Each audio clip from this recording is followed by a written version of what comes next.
Uvode u sustavu održivog gospodarenja, to se prije svega misli znači na uzgoj različitih vrsta uzgoje znate. Znači životinje.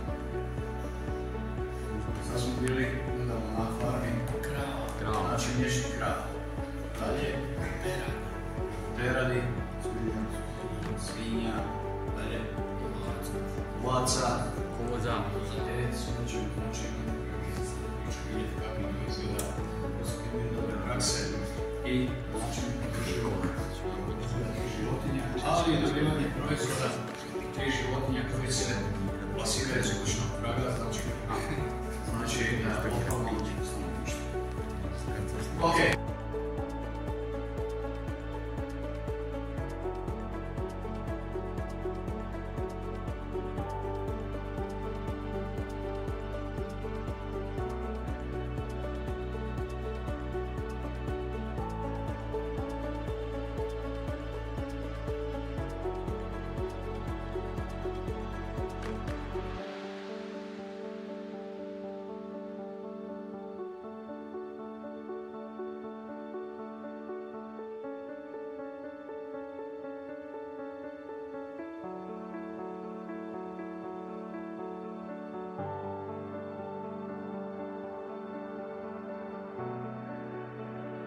Pravi to, jer ih ne smijemo odmah sa te lake hrane na veliku silažu, zato što onda dolazi do problema sa ovom situacijom.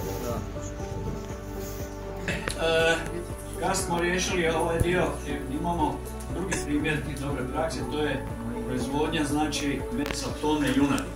Imali ste prilike vidjeti znači na obiteljskom gospodarstvu koje pasmine su najpogodnije znači za ovaj vid proizvodnje.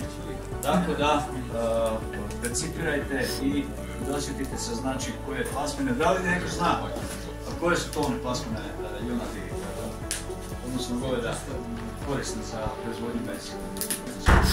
Imali ste danas prilike vidjeti. Bijelo, plava, belgijska, koja je još simentalac, dobro, ona je kombinirana, ali dobro svojstava.